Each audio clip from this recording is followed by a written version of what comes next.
అత్యాచారాల వార్తలు పత్రికల్లో రాస్తారు, యూట్యూబుల్లో కూడా ఎందుకు, ఎస్ నేను అంగీకరిస్తా.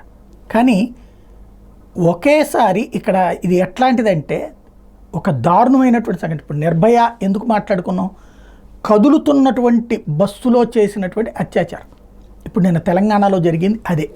కదులుతున్నటువంటి బస్సులో బిడ్డతో సహా వచ్చినటువంటి ఒక తల్లిని కదులుతున్న ప్రైవేటు బస్సులో రేప్ చేసినటువంటి సంఘటన సభ్య సమాజం సిగ్గుతో తలదించుకోవడం కాదు, వణికిపోయే పరిస్థితి క్రియేట్ చేయడం, మళ్ళీ దర్జాగా ఆ నిందితుడు పారిపోయాడు అక్కడి నుంచి అన్నటువంటిది అత్యంత దారుణమైనటువంటి అంశం. ఇందులో సిద్ధయ్య కృష్ణ అనే ఇద్దరు డ్రైవర్లు, ఇద్దరికీ తెలుసు. అందులో ఒక డ్రైవర్ వెళ్ళి అత్యాచారం చేయడం, బస్సు నడుస్తూ ఉండగా అమ్మాయి నోట్లో గుడ్డల కుక్కి అత్యాచారం చేసినటువంటి సంఘటన అంటే అంతకంటే రాక్షసత్వం, అంతకంటే అరాచకం మరొకటి ఉండదేమో. అదే నిర్భయ టైంలో పెద్ద ఎత్తున దేశవ్యాప్తంగా ఉద్యమాలు చేసినటువంటి వాళ్ళు ఇప్పుడు ఎవడూ నోరు మీద పట్టలేదు. అంటే బీజేపీ పాలిత రాష్ట్రాలు, లేకపోతే అప్పట్లో కాంగ్రెస్ పాలిత రాష్ట్రం కాబట్టి చేశారు. ఇప్పుడు బీజేపీ పాలిత రాష్ట్రాల్లో అయితే చిన్న సంఘటన జరిగినా రచ్చరచ్చ చేస్తున్నారు. ఇప్పుడు కాంగ్రెస్ పాలిత రాష్ట్రం అయ్యేటప్పటికీ ఎవరు నోరు బెదపల.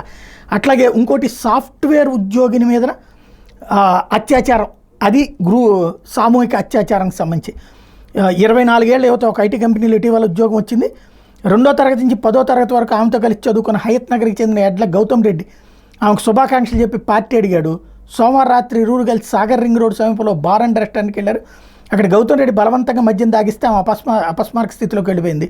దీంతో ఆ రెస్టారెంట్ భవనంలో ఉన్న హోటల్లో గద్దెద్దికి తీసుకున్న గౌతమ్ రెడ్డి ఆమె మీద అత్యాచారానికి పాల్పడ్డాడు. ఆ తర్వాత తన స్నేహితుడు చౌటుప్పలకి చెందిన మునగాల శివాజీరెడ్డి అలియా చింటూరెడ్డికి ఫోన్ చేసి అక్కడికి పిలిపించాడు. అతను కూడా ఆమె మీద అత్యాచారానికి పాల్పడ్డాడు. దాంతో బాధితురాలు కేకలు వేయడంతో విషయం ఇప్పుడు బయటకు వచ్చింది. అంటే ఇలాంటిది ఎలాంటి క్రూరత్వం, ఆడపిల్లని మనిషిలాగా కూడా చూడనటువంటి రాక్షసత్వం, ఇట్లాంటి వాటి మీద సరే ప్రభుత్వం చర్యలు తీసుకుంటుంది. సమాజపు స్పందన అన్నటువంటిది పేలవంగా ఉండటమే ఆవేదన భరితం.